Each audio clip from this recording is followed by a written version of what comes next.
All right, so the log function, or which is, I guess, mathematically correct to call the logarithmic function, is a particular function that we are going to use for different reasons. What I want to do first, though, is I want to explain what the log function's about and how we're going to use it. All right, so the first thing I'm going to use is I've got a table of values here, and I'm actually going to start at the very bottom. And what I would do is if I typed in are these different x values, I'm going to type in log and then that number. And when I do the log of 1,000 in my calculator, I actually get the number 3. All right. And if I hit the log of 100, I'm not sure how many of you have your calculator in front of you, you would get the value of 2. Kind of hopefully see where this is going. And if you, on your calculator, hit the log of 10, you get 1. And if you hit the log of 1, you get 0.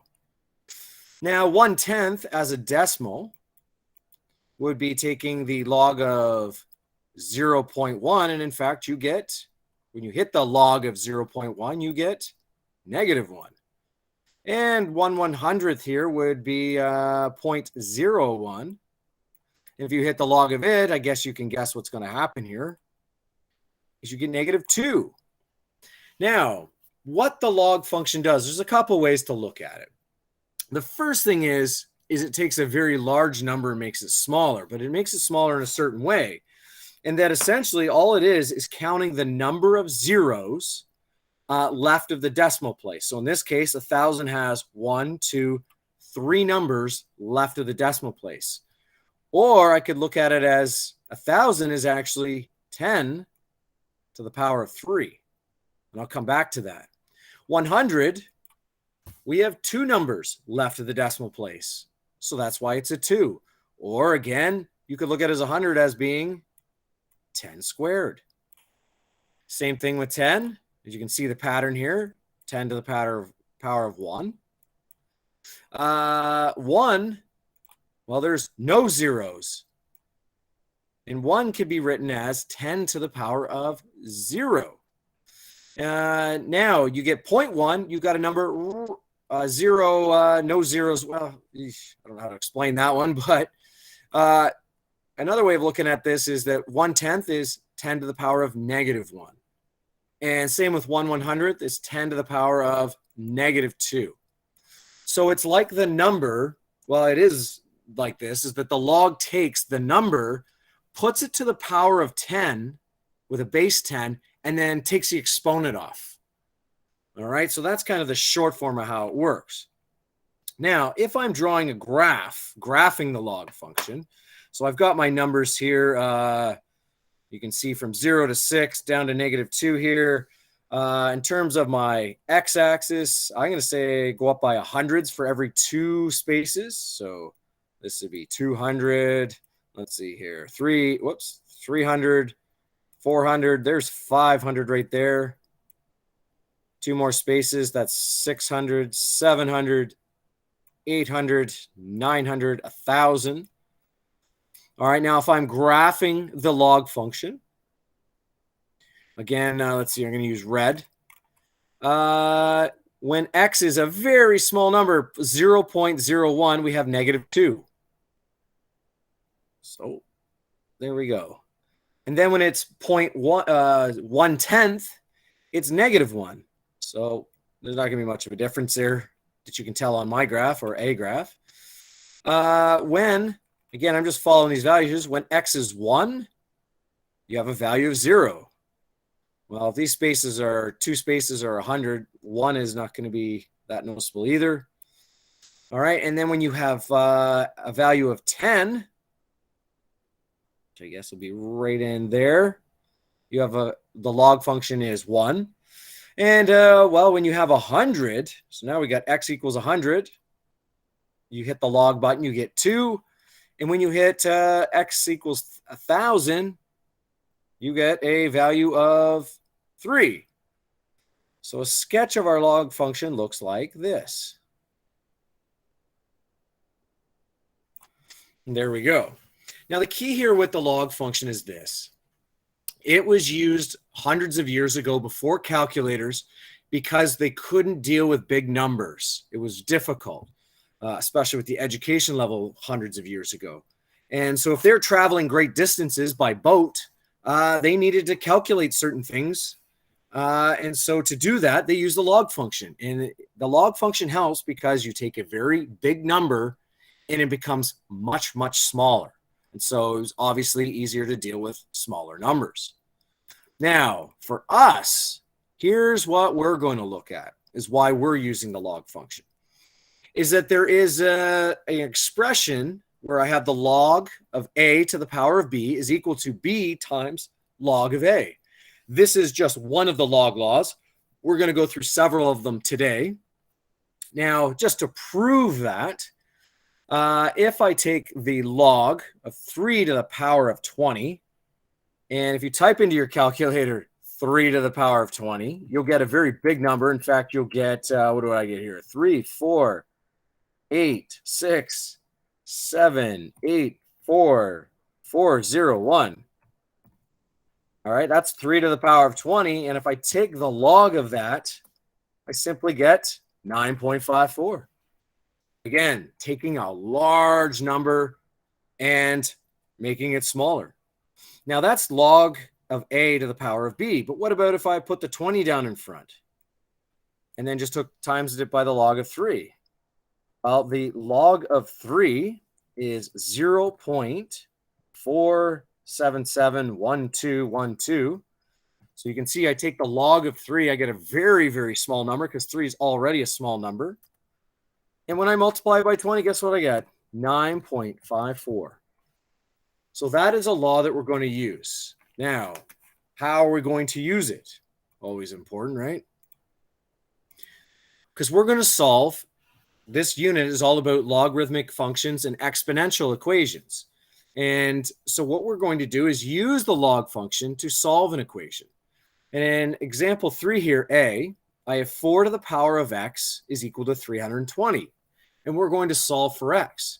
The thing that's never happened for probably a lot of you, again, people in my class last year, we did do this, is that you've never had to solve an equation where the x is an exponent, right? It's always somewhere else. So here's what we're going to do. The first step is I'm going to take the log of both sides. So I take the log of 4 to the power of x. All right, and that's going to equal the log of 320. All right, now, here's why I'm doing that, is that I'm going to use that log rule. I'm going to go back here for a second, where it says if you have some power, say 3 to the power of 20 in here, inside your log function, you can just bring the exponent down in front and multiply it. So in this case, I'm going to bring that x, because it's 4 to the power of x there. I'm going to bring that x down, and then it's going to be times log 4. So now why I'm doing that, using that log rule, is now my x is a normal number that we're used to solving for. All right, so that's why I'm doing it. So it's no longer an exponent, and it's a normal number.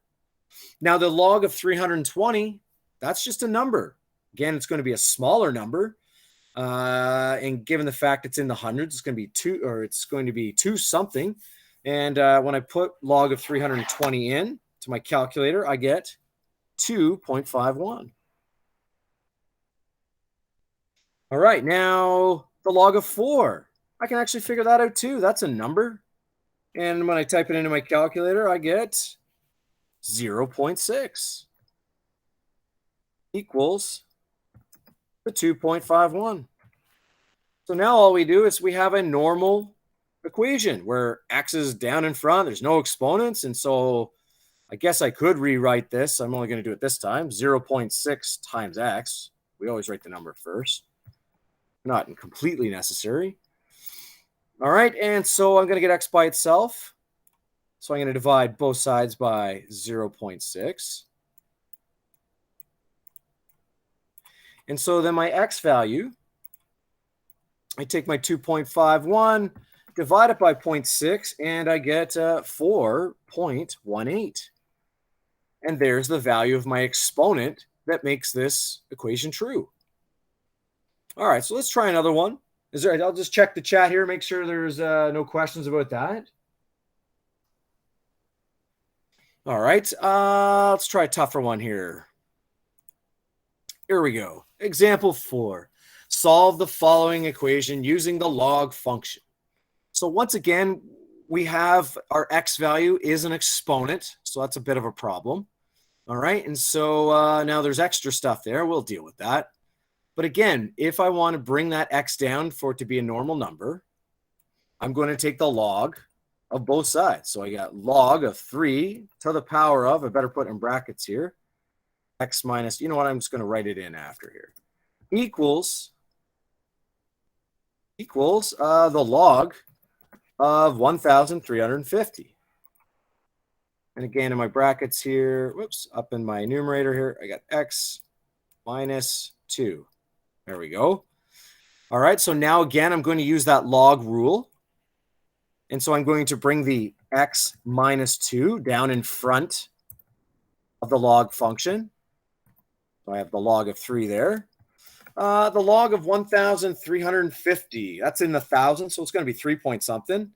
And when I take the log of 1,350, I get 3.13.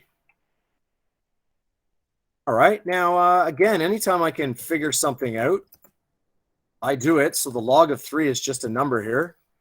Again, it's a small number, so it's only going to be smaller, and I'm getting 0.477. And that's equal to 3.13. All right, now there's a couple of ways to solve this. One of the easiest, well, I guess they're equally easy, is I'm going to divide both sides by this 0.477. So what I do to one side here, I'm going to do to the other. And so these 0.477s divide each other out. They're gone. And so now that I'm left with on the left-hand side of my equal sign is an x minus 2. And let's see here, 3.13 divided by 0.477, I get 6.56. All right, and then my last step, of course, is that I'm going to get x by itself. So I'm just going to move that minus 2 over. And so changes sides, changes signs. So I'm just going to add 2. So I'm going to end up with 8.56 is our value of our exponent that will make this exponential equation work. All right, let's see here. What else we got? Oh, how we're going to use it. All right. So example 5. After the accident at Chernobyl, which was a radioactive meltdown that happened in Russia, a radiation detector measured the radioactivity of cesium-137, half-life that has a half-life of 30 years, to be 20,000 BQs, which is a science unit for becquerels. It's a way of measuring radiation. So if a safe amount of radiation to return is roughly 155 becquerels, how many years will it be before the people of Chernobyl can return to their homes? All right, so I got this is actually a true question. Now, we're going to get to a formula that you're going to need, and it's a half-life formula. A half-life means that this radiation, it says a half-life of 30 years, so after 30 years, half of it disappears. And then after another 30 years, another half of it disappears. So it's going to take some time for it to disappear. Now, your half-life formula is N is equal to what's called N naught. So put a little 0 there. Times an base here of a half, because we're talking about half-lives. And then in the exponent, we have T divided by H. Now, what do these things mean? Well, your n, first off, is your end amount,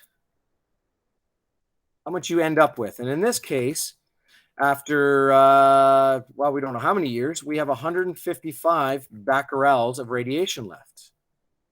Your n, with a little zero there, and not it's called, is your start amount of radiation. And in this case, it is 20,000 becquerels of radiation. Oops. Let's put a little zero in there for n naught. N0, so it's the start amount, how much you started with after the accident. The T, this formula, is the time elapsed.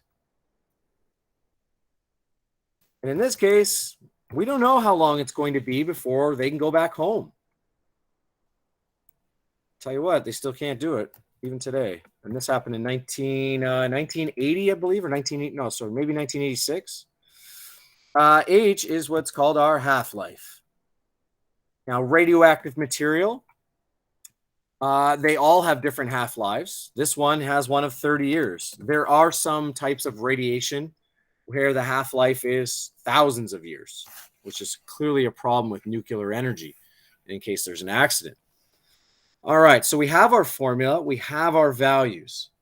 So now what I'm going to do is I'm going to substitute into this formula. All right, so my n, the end amount is 155 becquerels. I started with 20,000 becquerels. Now in brackets here, I have my base. I have a 1/2. I don't like fractions. I'm going to take 1 and divide it by 2, and I get 0.5. All right, now my exponent, I have a t divided by 30. So in this situation here, we're looking for how much time is going to go by before you can go back to Chernobyl and live. People can live safely without being exposed to radiation.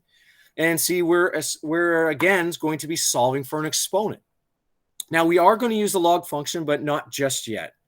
The first thing I got to do is I have to get rid of this 20,000 because, again, I'm trying to get t by itself here. So I'm going to divide both sides of my equation by 20,000.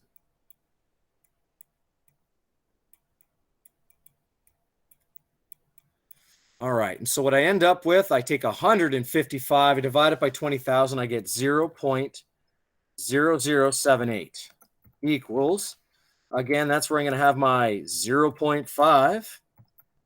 And then my exponent, once again, is going to be t over 30. But now I'm going to take the log. This is kind of where we were at before, but now our exponent is actually a fraction. But I am going to now take the log of both sides so that I can make that exponent a normal number. So I get 0.0078, the log of that, and then equals, again, well, let's do it first. I'm going to take the log of 0.5 to the power of t over 30. All right, now if I take the log of 0.0078, again, the log function takes a number, makes it much, much smaller. And because this one's already small, I end up with actually negative number, negative 2.11. All right, and that's going to be equal to, well, we are going to bring our fraction down, our exponent down, I should say, which is a fraction. So I got a t on the top, a 30 on the bottom. And again, that's times log of 0.5.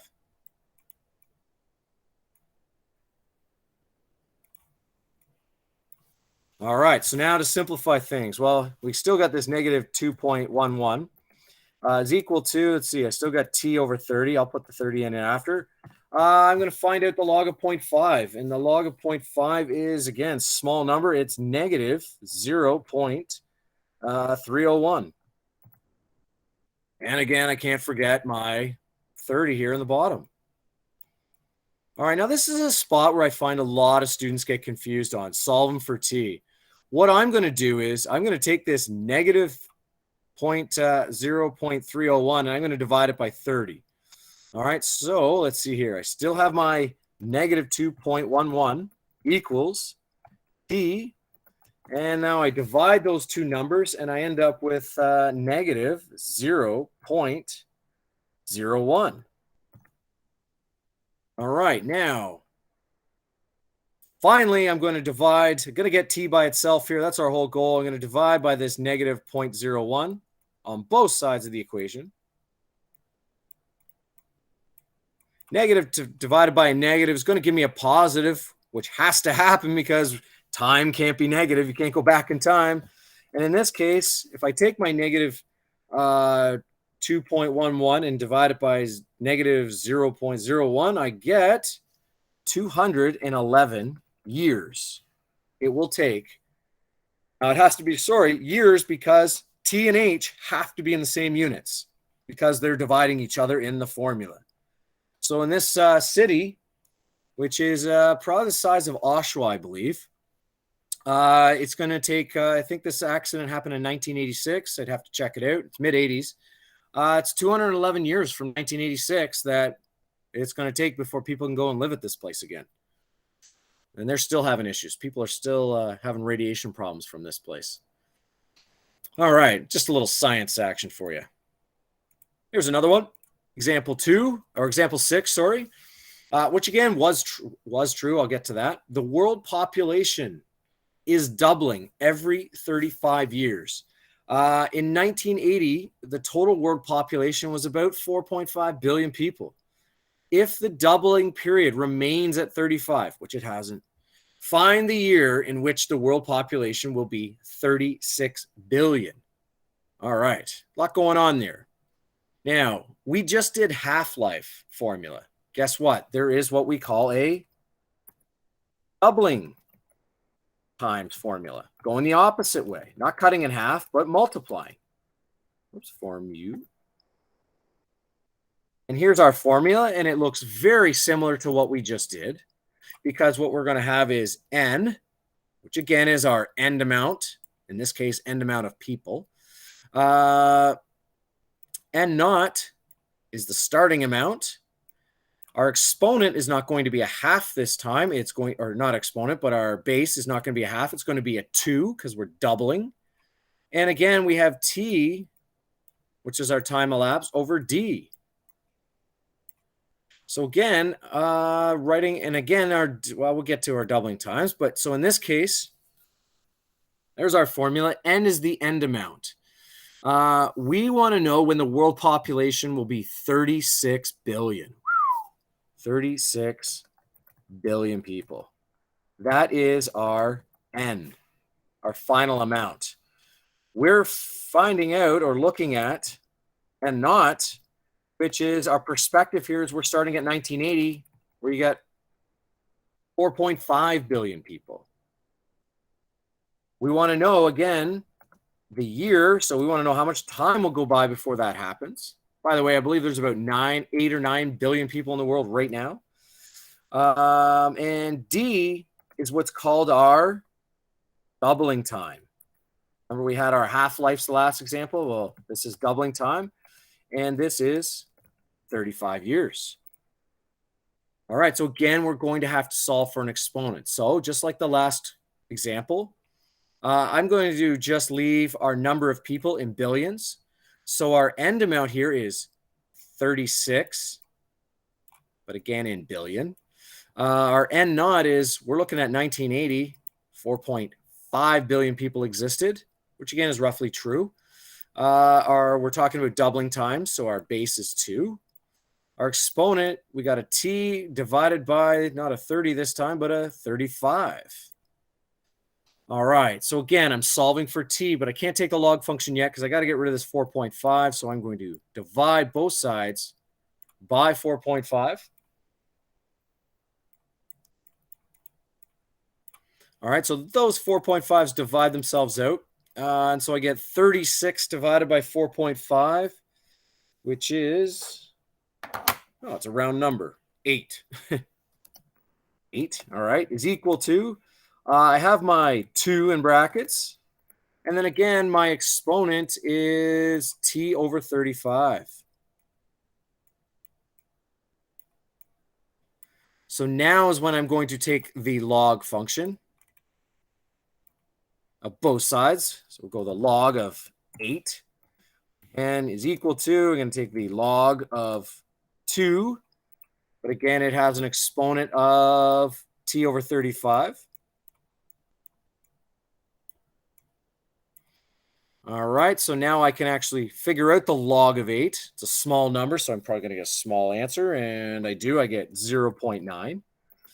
All right, now again, I'm using that log rule where I'm going to bring that exponent down to be a normal number.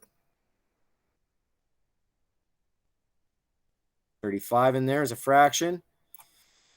All right, now I can find the log of 2 here. So I got 0.9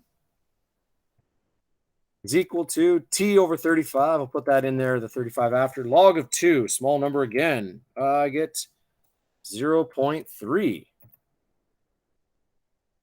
And let's put that 35 in there. Don't forget it. All right, again, I mentioned this in the last example. This is where I find students get stuck. So I'm going to take my 0.3 and divide it by 35. All right, so that's not going to affect this 0.9 over there. Equals t. And let's see here. When I take 0.3 and divide it by 35, I get 0.009. All right, and then lastly, to get t by itself, I'm going to divide both sides by this 0.009.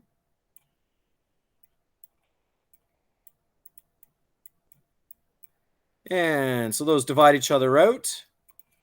And so my t value, which again, I'm taking a positive number and dividing it by a positive number, so I'm getting positive time, which again, you can't have negative time here. And I actually get 100. And again, doubling time and t have to be in the same units, just like half-lives and t have to be in the same units. So this is 100 years. And so it asked, when will the world population be 36 billion? Well, in the year, I think 1980 plus 100 years. Looks like in the year 2080, the population will be 36 million people. That's what it's projected. Now, like I said before, in reality, the world population is roughly right now between 8 and 9 billion people, so that we would have 4 times the amount of people in the year 2080. I won't be around. But the scary thing is that the doubling times is not staying at 35. It is shrinking drastically, which obviously can cause problems when you're talking about the fact that our planet is not getting any smaller.